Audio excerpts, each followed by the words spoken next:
All right, we are in Judges chapter 19 this morning. If you'll be turning in your Bibles there, we're entering really kind of what is the last part of the book of Judges. As we said last time, the Judges 17 all the way down to Judges 21 is really kind of an epilogue to the book that talks about the Canaanization of Israel. At the start of the book, Israel was fighting against the Canaanites, but by these chapters we find out that Israel has become very much like the Canaanites that they were supposed to be destroying. And in chapters 17 and 18 we read about Micah and his idol cult that he builds for himself, and how these idols are stolen by the Danites and brought all the way up to the northern city of Dan, where it becomes pretty much an idol shrine for the remainder of Israel's history.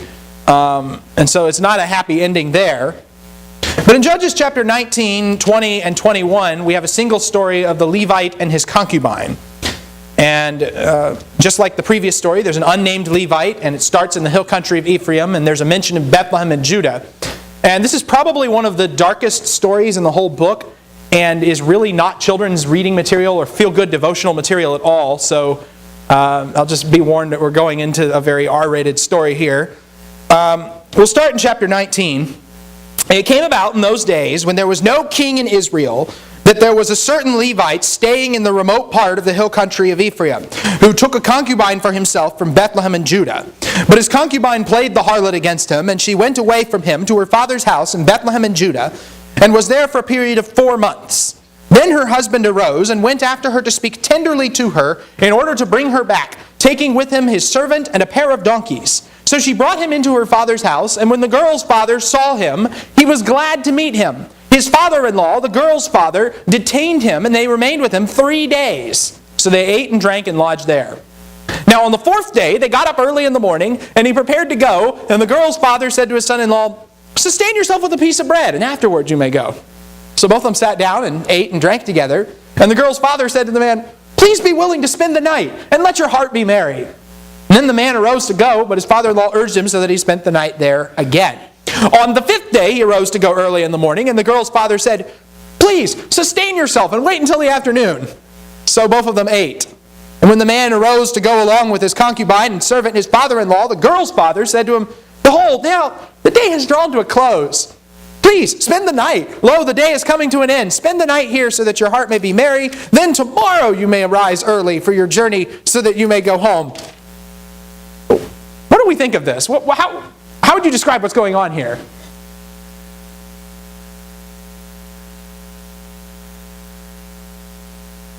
Well, I'm not sure what to make of the whole story.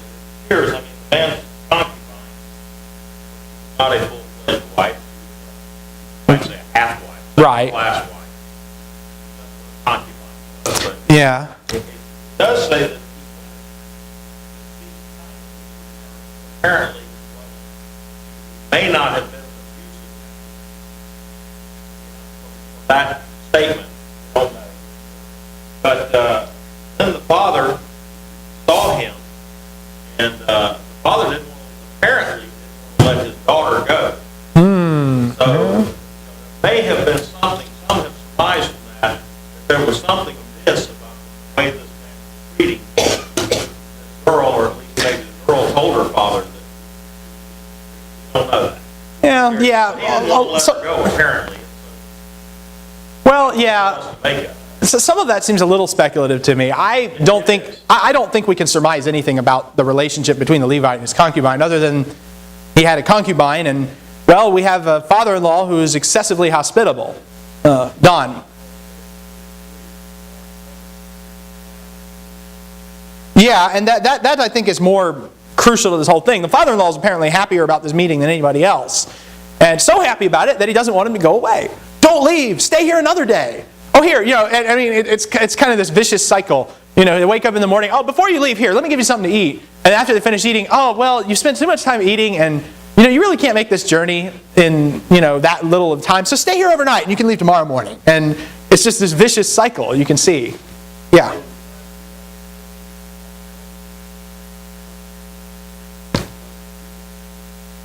I'm sorry. Say that again.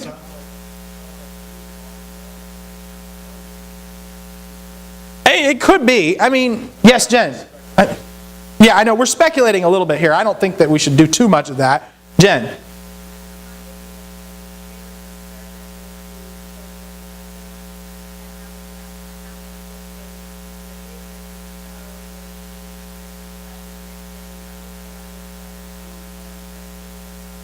Right. In Genesis 24, there's a similar... Well, it's not exactly the same because, Abraham's sending his servant to get a wife for Isaac.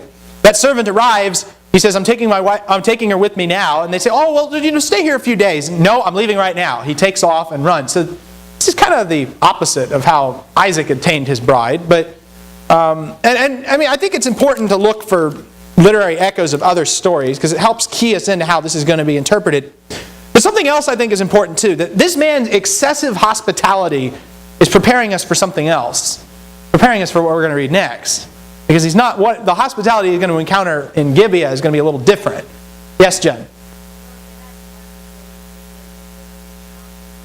And that's the other problem here, is that the journey could have been made in a day if he had left at the beginning of the day. But the problem is he keeps leaving at midday, so he has to stop somewhere along the way, halfway there. And that brings us to verse 10. Yes?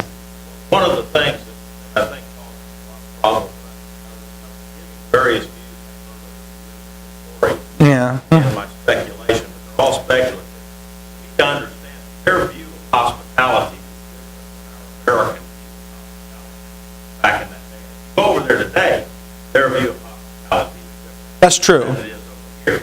So we need to take that into account as we read, not make too much out of it, not really. Well, no, I think that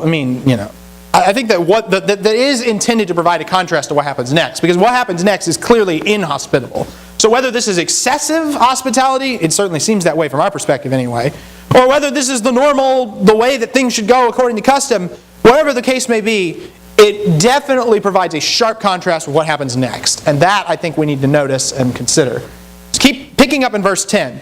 The man was not willing to spend the night, so he arose and departed and came to a place opposite Jebus, that is Jerusalem. And there were with him a pair of saddled donkeys. His concubine also was with him. And when they were near Jebus, the day was almost gone, and the servant said to his master, Please, come, let us turn aside into the city of the Jebusites and spend the night in it. However, his master said to him, We will not turn aside into the city of foreigners who are not of the sons of Israel. We will go on as far as Gibeah. He said to his servant, Come and let us approach one of these places, and we will spend the night in Gibeah or Ramah. So they passed along and went their way, and the sun set on them near Gibeah, which belongs to Benjamin.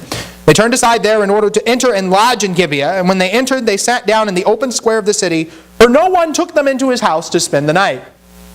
Okay, now, that last line seems a little ominous. No one takes them in to spend the night. It's a little different from the hospitality he had received before, but hey, that guy was family. But what do you notice about his attitude here in these verses? What's the Levite's perspective on this whole thing? And why is it there's something a little off about it maybe? Or what's off about it? I'm not asking a clear question. What can we say about the Levite's attitude in these verses? In verses 10 through 15. Well, he's that Jebusites were foreigners, and he decided that it would be better and much more comfortable with his brethren, the Israelites, than he was spending the night with foreigners. But the foreigners would do, the Israelites. Well, Now, under normal circumstances, is that a fair assessment? If things were as they should have been, was he right in that statement? Well, absolutely. Yeah. Are things as they should have been? Nope. Well, keep reading. All right. And behold, an old man came out of the field from his work at evening. Now the man was from the hill country of Ephraim, and he was staying in Gibeah, but the men of the place were Benjamites.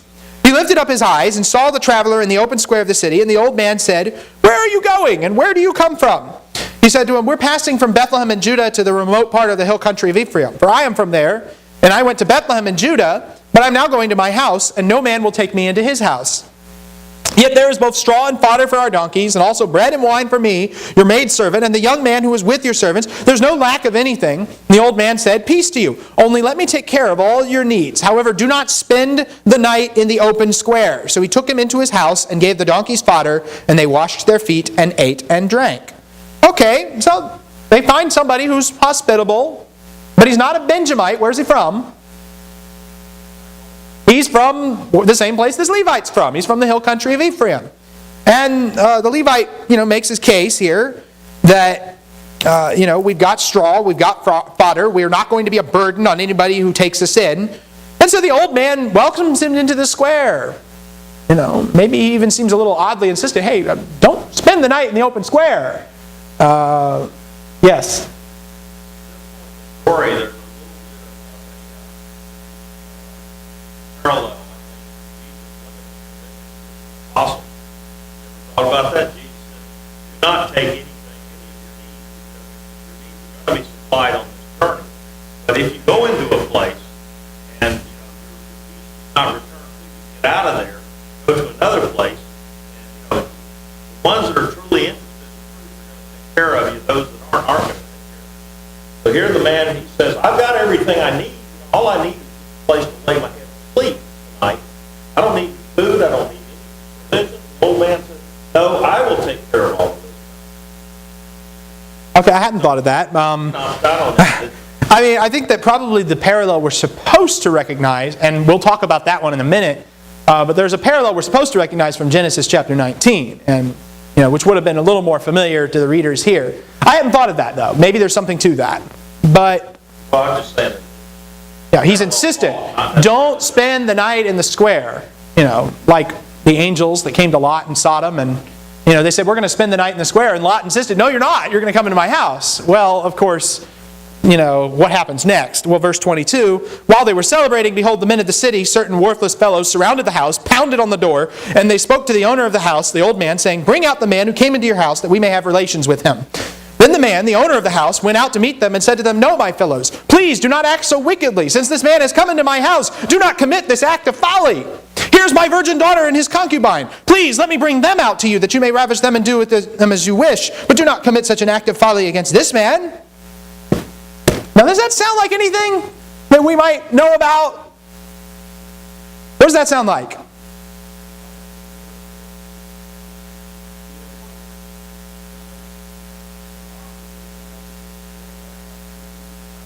This is pretty much an exact duplication of the scene we saw in Genesis 19 in Sodom and Gomorrah, when the Sodomites surrounded the house of Lot and said, bring those two men out so that we can have our way with them.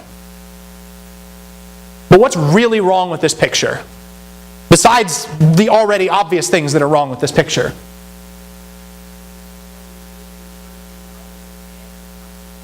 Okay, yeah, that's a problem too. We'll talk about that in a minute. Well, we're going to see what happens in a minute, really. Okay, that was something that happened in Sodom and Gomorrah. Sodom and Gomorrah is like the proverbial example of everything that was wrong with society. This is what happens when you go too far. God rains fire from heaven and destroys you. Done. This is a city of Israel. This man didn't want to go to Jebus. He didn't want to go to a city of foreigners because, they're not going to treat us right. Our brethren will treat us right. Oh, no, they weren't. Israel is no different from the Canaanites. They're no different from even the most wicked examples of pagan cities, Sodom and Gomorrah. This is going on in an Israelite city. Some of this same vocabulary later shows up in 2 Samuel chapter 14 in the house of 13 or 14 in Amnon's rape of Tamar in the house of David, which is even more shocking that kind of depravity goes on within David's house. But perhaps we'll talk about that more when we get to Samuel. But in the meantime, what we see here is that Israel is no different from Sodom and Gomorrah. But let me ask you something. How did that story in Genesis 19 end? Fire came from heaven. What about Lot? Did Lot get away? Yeah. Did the men of the city get their way in that situation? What happened to them? Well, they died. But what happened to them before that?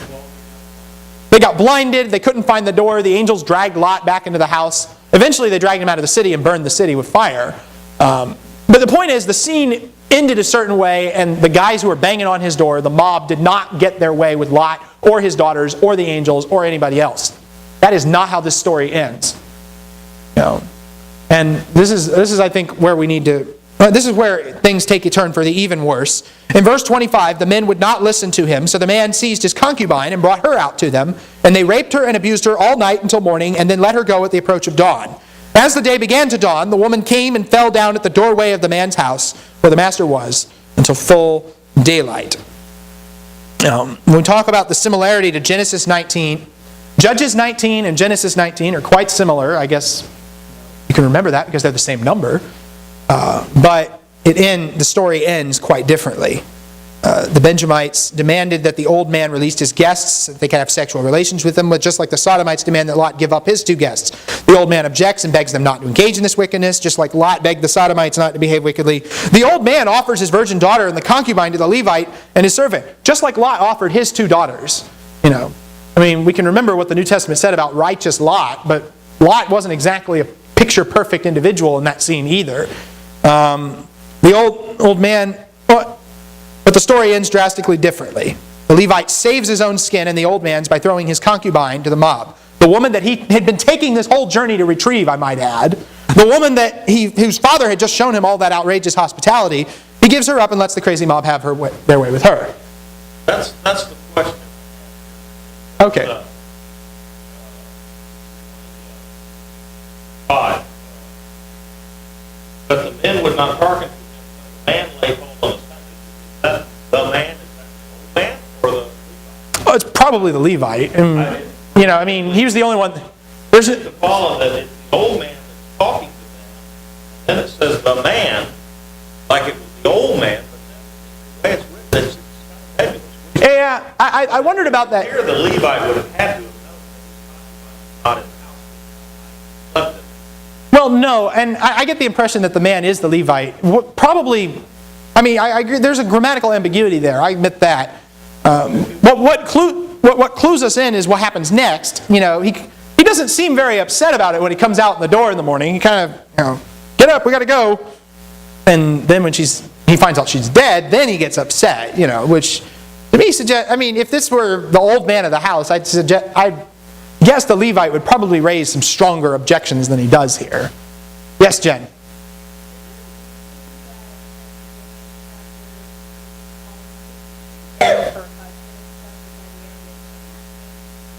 I have no idea what the alteration... I haven't actually looked at the Hebrew on that. There is a word in Hebrew that is the same, that can mean master or husband. It's the word for Baal, actually. I don't know if that's the word there, though. I have to check. Sorry, I don't have a better answer to that up front. Okay. But what's really wrong here is that this happens right among the Israelites. The chosen nation, the keepers of the covenant, the religious nation that's supposed to know the Lord, the Israelites, they're the ones behaving like the filthy, evil Sodomites. They have become the nation that God initially wished to destroy. And in verse 27, we finally see the Levite's reaction to all of this. Her master arose in the morning and opened the doors of the house and went out to go on his way. And behold, his concubine was lying at the doorway of the house with her hands on the threshold. He said to her, "Get up, let us go." But there was no answer. He placed her on the donkey. The man arose and went to his home. When he entered his house, he took a knife and laid hold of his concubine and cut her in 12 pieces, limb by limb, and sent her throughout the territory of Israel. And all who saw it said, "Nothing like this has ever happened or been seen from the day when the sons of Israel came up from the land of Egypt to this day. Consider it and take counsel and speak up." Now, again, the text is not... This is one of those things, the book of Judges does not always give us an evaluation of what happens. He doesn't always say, and this was really bad, the thing that he did. Or this was really good, this thing that he did. He leaves it to us to figure out what's wrong with this picture. And in this instance, we get a surprising lack of detail. There's no mention of this guy's remorse. There's no attempt made at an apology. There's no concern that exists for his concubine's well-being. His concubine has just been gang raped and left for dead. And his first response is, I don't know about you, but I get this picture of, he kind of trips over her on the way out the door. It's not a happy image. Come on, let's go. Kick, wake up, time to go. But there was no answer. It doesn't even say that she died. It just said there was no answer. You're left to put that one together yourself.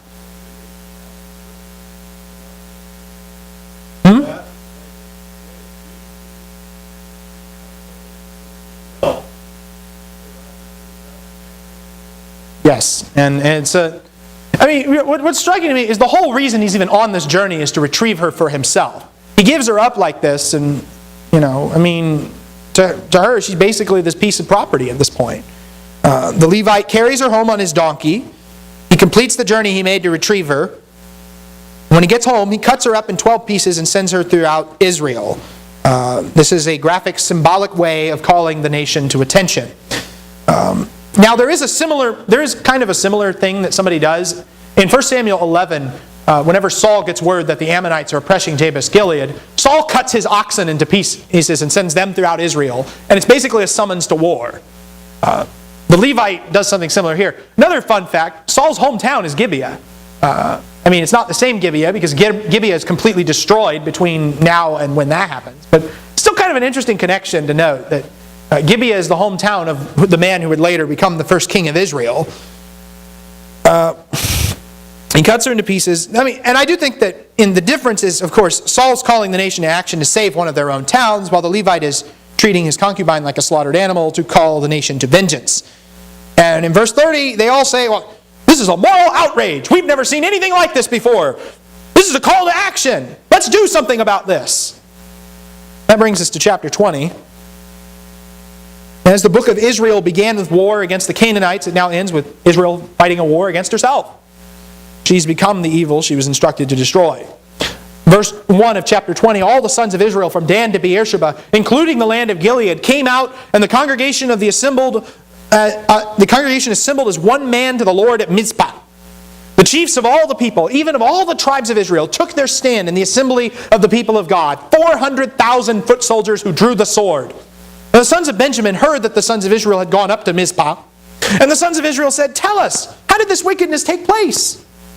So the Levite, the husband of the woman who was murdered, answered and said, I came with my concubine to spend the night at Gibeah, which belongs to Benjamin. But the men of Gibeah rose up against me and surrounded the house at night because of me. They intended to kill me. Instead, they ravished my concubine so that she died. And I took hold of my concubine and cut her in pieces and sent her throughout the land of Israel's inheritance, for they have committed a lewd and disgraceful act in Israel. Behold, all you sons of Israel, give your advice and counsel here. Okay. So they get this huge army together from Dan to Beersheba. Dan being the northern part of Israel, Beersheba being the southern part. It's the northern and southern extremities. And they ask the Levite, how did this wickedness take place? And the Levite tells his side of the story. You notice any information conveniently omitted? I allowed her to be killed to save my own skin. The Levite omits anything that makes him look bad, like the part where he threw her out the door, where he basically fed her to this mob in the first place. He omits the fact that he chose Gibeah over the others. We had other places we could have gone, but we chose to go to Gibeah. And the mob, he practically gave the mob his concubine. And omits the fact that he practically tripped over her on the way out the door the next morning. But nevertheless, clearly a lewd and disgraceful act has been done in Israel. So, we're going to have war against Gibeah.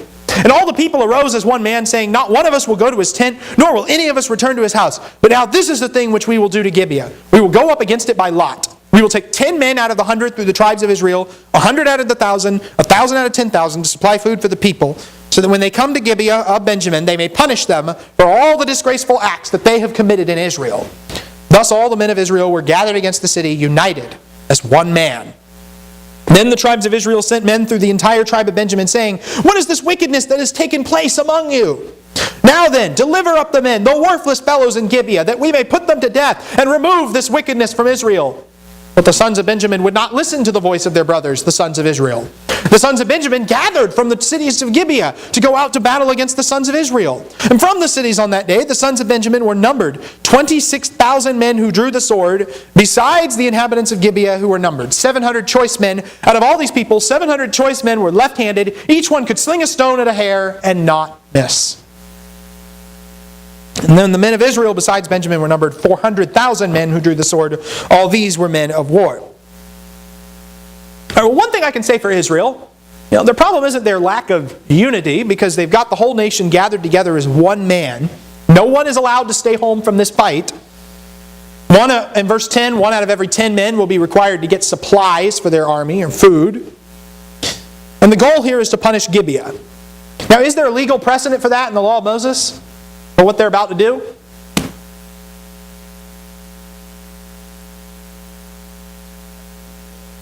Yeah, there is. Okay, you don't remember where, but that's fair. In Deuteronomy 13, in verses 12 through 18, the nation there's instructions given to the nation, and if there's ever a rumor that breaks out that a city's engaged in idolatry, you have to investigate to see if that rumor is true, first of all. Then, if it turns out the rumor is true, you burn the city, you kill all the inhabitants, you treat it like a Canaanite city. The text says you offer it up as a burnt offering, you completely destroy it, it will never be rebuilt. Now, that's talking about idolatry, but it seems like that could apply to anyone else that had any other city that had a gross violation of the covenant in such a fashion. No, that's not technically what Gibeah didn't technically commit idolatry, but they did violate the covenant. Now, again, if we know Israelite history and we know that Saul was from Gibeah, that means at some point the city of Gibeah was rebuilt, which means that they didn't totally keep the law in Deuteronomy 13. But nevertheless, we see the nation united together. They instruct the tribe of Benjamin, we want you to give up the inhabitants of Gibeah. The tribe of Benjamin says, no, we're not going to do that. So instead, Benjamin decides to send all of its men to defend the city of Gibeah. And the whole nation's going to go to war now. And what would you say, just looking at the numbers, who do you think is going to win this fight?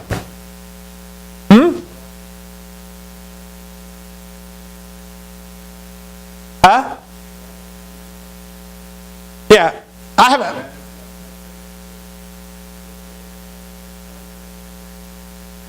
Yeah, okay, so Benjamin's got 26,000 men. The rest of Israel has 400,000 men who draw the sword. Benjamin's got stone slingers too. Left-handed stone slingers. Funny how every left-handed person in the Bible is from the tribe whose name means son of my right hand. That's random fact. It also kind of reminds us of Ehud, the left-handed Benjamite from Judges chapter 3.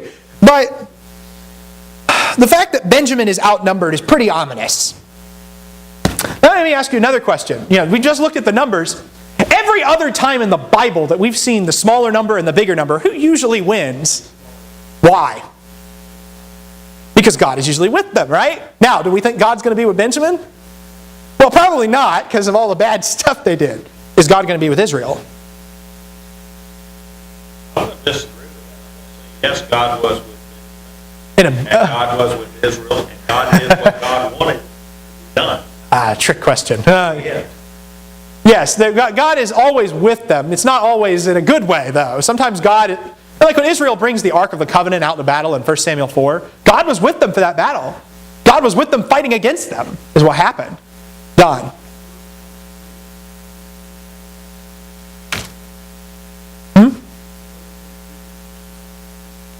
Yeah, we'll read this in a second, but yeah, there's actually several battles that take place here. And every time Israel inquires of the Lord before the battles, but let's just read them and note the difference here. The fact that Benjamin is outnumbered actually is a little ominous because we've seen this story in Judges before, and the smaller number almost always wins. In verse 18, the sons of Israel arose, went up to Bethel, and inquired of God and said, who shall go up first for us to battle against the sons of Benjamin? The Lord said, Judah shall go up first. Hey, does that sound familiar, by the way? Where have we seen that line before?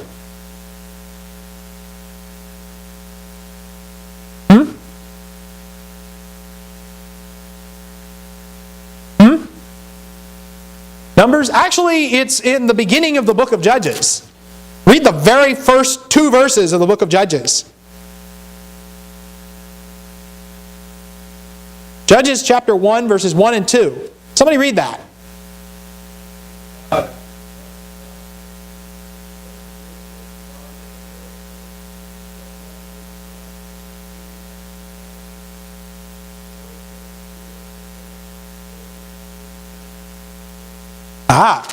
So we've seen this scene before at the beginning of Judges. This is kind of a bookend, if you will. It's the inclusio.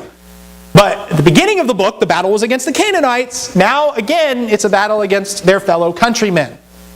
And it's the same instructions. Judah shall go up first. Now, there is one line at the beginning, I have given the land into his hand. You don't see that line here. God never actually says, I'm going to let you win this fight. He just says, Judah shall go up first. So, verse 19, the sons of Israel arose in the morning, camped against Gibeah. The men of Israel went out to battle against Benjamin, and the men of Israel arrayed for battle against them at Gibeah, and the sons of Benjamin came out to Gibeah and fell to the ground on that day, 22,000 men of Israel. That didn't go the way they planned. It's like when you're playing a game of Risk and you have the complete other army that you've completely outnumbered them in every way and you lose every single dice roll. It's just obnoxious. But the people, the men of Israel, encouraged themselves and arrayed for battle again in the place where they first arrayed themselves the first day. And the sons of Israel went up and wept before the Lord until evening and inquired of the Lord, saying, shall we again draw near for battle against the sons of my brother Benjamin? And the Lord said, go up against him. And the sons of Israel came against the sons of Benjamin the second day. Benjamin went out against them from Gibeah the second day and fell to the ground again. 18,000 men of the sons of Israel. All these drew the sword. Now at this point, Benjamin has killed more people in Israel than actually existed in their own army. Now, yes?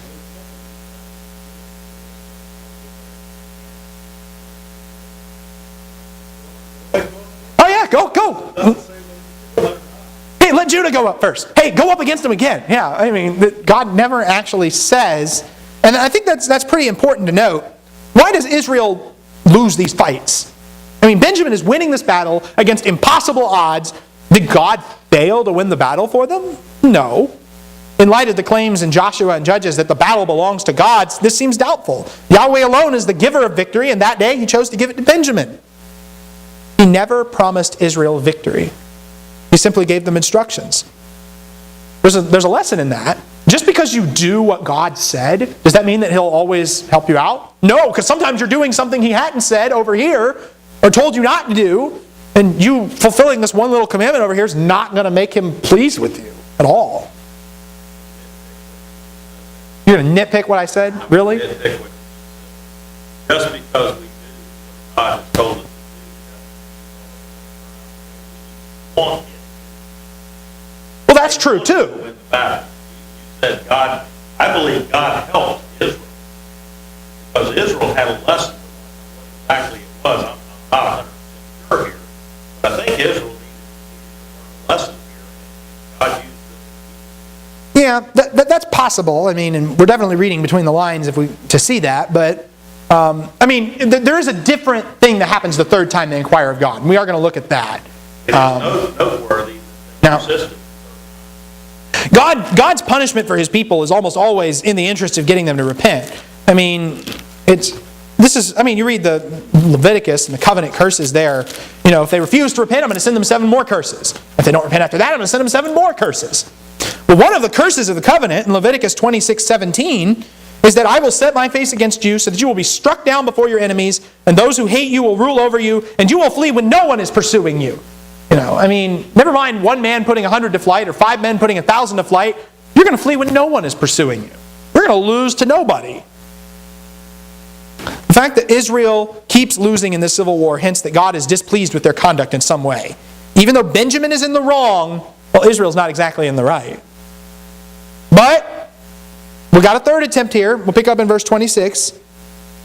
All the sons of Israel and all the people went up and came to Bethel and wept. And thus they remained there before the Lord and fasted that day until evening. And they offered burnt offerings and peace offerings before the Lord. The sons of Israel inquired of the Lord, for the ark of the covenant of God was there in those days. And Phinehas, the son of Eleazar, Aaron's son, stood before it to minister in those days, saying, shall I yet go out to battle against the sons of my brother Benjamin, or shall I cease? And the Lord said, go up. Tomorrow I will deliver them into your hand. Now, you see that the inquiry is a little different here. This time they're a little more serious. This time they fast until evening. This time they offer sacrifices, burnt offerings and peace offerings. This time they inquire of God via the Ark of the Covenant in verse 27. This is the first time the Ark has been mentioned in this story. Now, the Ark again doesn't guarantee victory, because we see they try that tactic in 1 Samuel 4 and it doesn't work. But this is a nation that has been doing what is right in their own eyes, instead of inquiring of God at the place He chooses. Verse 28 mentions a little chronological detail I think is interesting. Phinehas is high priest in these days. That means that this story is probably taking place not towards the end of the period of Judges, but rather more towards the beginning. Otherwise Phinehas lives a really, really long time. This story is actually chronologically more towards the beginning. Israel went off the deep end pretty quick, it seems like. And just as Israel's way of inquiring of God is different, God's response is different. This time He says, I will give them into your hand tomorrow. This time God promises to let them win the battle. So now we get to the battle proper where Israel finally wins. And the story of the battle is told twice. In verse 29, Israel set men in ambush around Gibeah. The sons of Israel went up against the sons of Benjamin on the third day and arrayed themselves against Gibeah as at other times. The sons of Benjamin went out against the people and were drawn away from the city. And they began to strike and kill some of the people as at other times on the highways, one of which goes up to Bethel and the other to Gibeah. And in the field about 30 men of Israel. The sons of Benjamin said, "They're struck down before us as at the first." But the sons of Israel said, "Let us flee, that we may draw them away from the city to the highways." All the men of Israel rose from their place and arrayed themselves at Baal Tamar. And the men of Israel in ambush broke out of their place, even out of Geba. When 10,000 choice men from all Israel came against Gibeah, the battle became fierce. But Benjamin did not know that disaster was close to them. And the Lord struck Benjamin before Israel, so that the sons of Israel destroyed 25,100 men of Benjamin that day, all who drew the sword. So the sons of Benjamin saw that they were defeated. And when the men of Israel gave ground to Benjamin because they relied on the men in ambush whom they had set against Gibeah, the men in ambush hurried and rushed against Gibeah. The men in ambush also deployed and struck all the city with the edge of the sword. Now the appointed sign between the men of Israel and the men in ambush was that they would make a great cloud of smoke rise from the city. And the men of Israel turned in the battle, and Benjamin began to strike and kill about 30 men of Israel. For they said, "Surely they are defeated before us, as in the first battle." But when the cloud began to rise from the city in a column of smoke, Benjamin looked behind them, and behold, the whole city was going up in smoke to heaven. The men of Israel turned, and the men of Benjamin were terrified, for they saw that disaster was close to them. Therefore they turned their backs before the men of Israel toward the direction of the wilderness. But the battle overtook them, while those who came out of the cities destroyed them in the midst of them. They surrounded Benjamin, pursued them without rest, and trod them down opposite Gibeah toward the east. Thus 18,000 men of Benjamin fell. All these were valiant warriors. The rest turned and fled toward the wilderness to the rock of Rimmon, but they caught 5,000 of them on the highways and overtook them at Gibeon, and killed 2,000 of them. So all of Benjamin who fell that day were 25,000 men who drew the sword. All these were valiant warriors. But 600 men turned and fled toward the wilderness to the rock of Rimmon. They remained at the rock of Rimmon 4 months. The men of Israel then turned back against the sons of Benjamin and struck them with the edge of the sword, both the entire city with the cattle and all that they found. They also set on fire all the cities which they found. All right. Now, first of all, if you're doing math, no, the numbers do not all add up in this chapter. And, they're probably rounding in some places, and I wouldn't make a big deal out of that personally. What I would say is, what does this battle remind you of?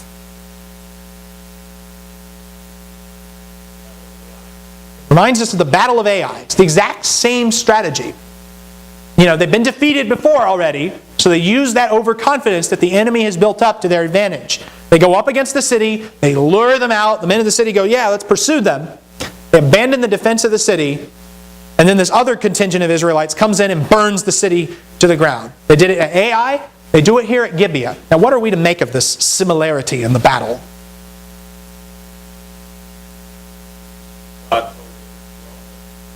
First, God did not inquire of God at all. God told him to give them.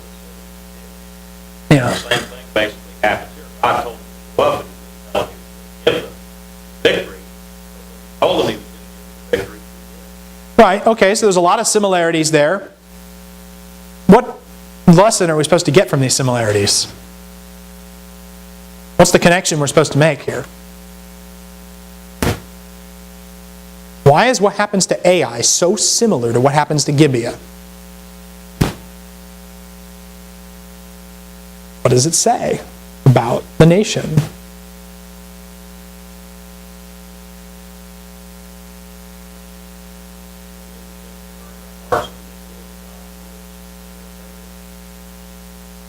Okay.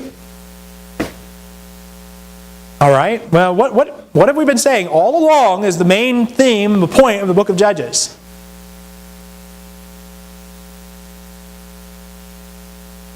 Yes, Jenna? Right, so what does this say about that? Say it louder. Benjamin has turned into Canaan. This city in Gibeah is like Ai. They're just another Canaanite city, just doomed for destruction. The nation has become like the enemies that they have intermarried with. And so now all the inhabitants are killed, but also the cattle. In verse 48 we learn that the cattle are all dead too. There's wanton destruction. They set on fire all the cities they found. They don't just wipe out Gibeah. They wipe out almost the whole tribe of Benjamin. A level of destruction that they should have brought to the Canaanites is brought to an Israelite tribe instead. Which means that, except for these 600 guys hiding in the hill, the tribe of Benjamin is gone. What are we going to do about that?